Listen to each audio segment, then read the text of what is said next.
In honor of Power Rangers coming out later this week, I wanted to go back and talk about one of my nostalgic classics, the one that was one of many few movies that made me as a human being that I am today. I mentioned this before in the trailer reactions. The Power Rangers is just something I grew up with. I just love seeing that campiness, cheesiness. Those that have grown up and that already passed it understand that this was just some kind of corny little thing to keep kids entertained. But for me, it's just something about the fantasticness of the imagination, what goes on, and how it builds a kid's mind. And I want to talk about Mighty Morphin Power Rangers, the movie, which was the one movie for the first few seasons that was a celebration of it, but still its own thing from the series. The first thing I thought when I see this movie, it's just there's a crawl before the movie starts with narration, but I couldn't help to think that the crawl was clearly obvious, inspired by Star Wars. I was just like, yeah, this is on point. You're not trying to fool anybody. But then you get them jumping off an airplane and bungee jumping and just doing what they do in the TV show. Just show some athleticism, work out, have fun, be like, hey guys, high five. Let's go drink some creatine now.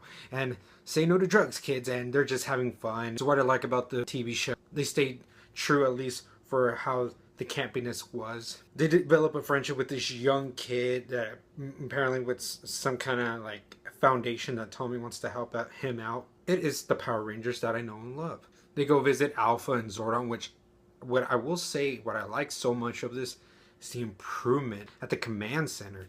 Just the movie version of this is incredible. Zordon apparently tells the Rangers that there's this mysterious evil being that has been locked away, similar to like Rita, that has eventually been escaped, and the Rangers need to go stop him. Ivan Ooze, honestly, for what was working for the movie at the time, I thought it was a little bit menacing. Now I just see him as like a laugh off. It's whatever to me. But as a villain for this movie version of the Power Rangers, he just seemed to work so well. He was a villain of the week. They began the TV show, but for the movie version. And the Power Rangers, they're just they want to go stop him, and then he sends out his goons. We have the Power Rangers action sequences where they kick ass. They do flips and flops and ups and downs.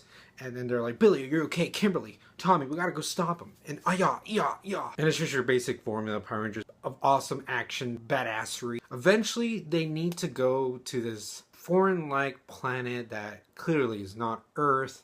And they have to discover their animals within them and then eventually get like their new updated suits. I could say right here a little bit is where kind of maybe dragged on a little bit.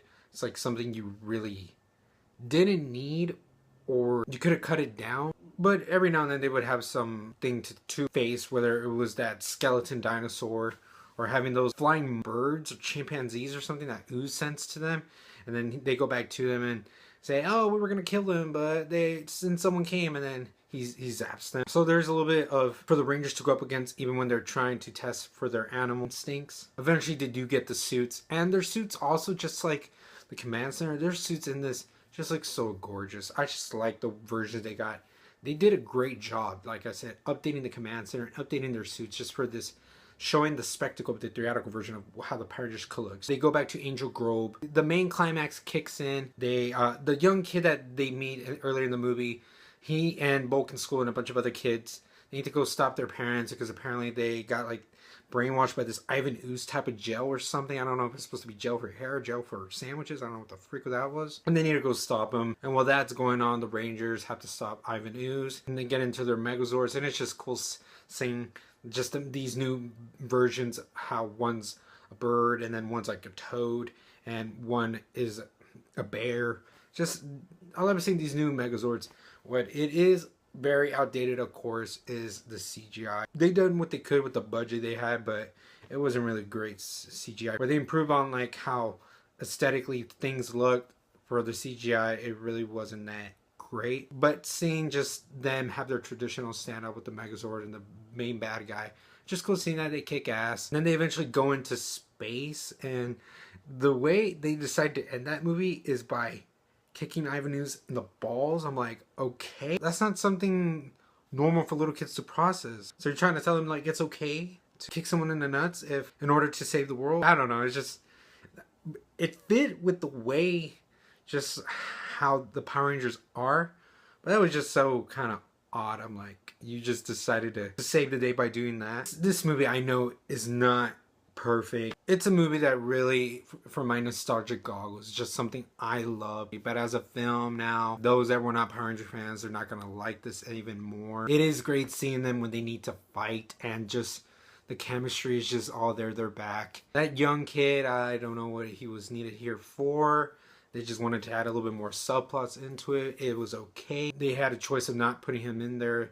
It wouldn't change the movie. Would have not made the movie probably better, but it would have not been something that would have been missing. For those that are Power Rangers fans, there are emotional moments, like when Zordon, when you think he's gonna die, but the Power Rangers get their powers together and they are able to bring him back alive, and then everything turns out to be great. There are little motions like that. The dialogue is not that great, but it is Power Rangers dialogue. It does deliver great Power Rangers combat sequences and a great Megazord climax with some very bad CGI. This is a movie that's kind of hard to grade. I want to weigh it in as half, as I know it's not a good movie, to also, I don't give a crap. This is a movie I like from nostalgia. I'm gonna have to give Mighty Morphin Power Rangers the movie a B-. Let me know, guys, those who grew up with the Power Rangers, what did you think of this movie? Do you still love it every now and then? Did you just see it for nostalgic purposes? Those that clearly don't like the Power Rangers, it's fine. But those that are grown up with the first few seasons, what is your favorite Power Rangers season? And are you excited for this upcoming new Power Rangers movie? Let me know all this in the comments below. And as always, roll on Empire, laugh, smile, repeat.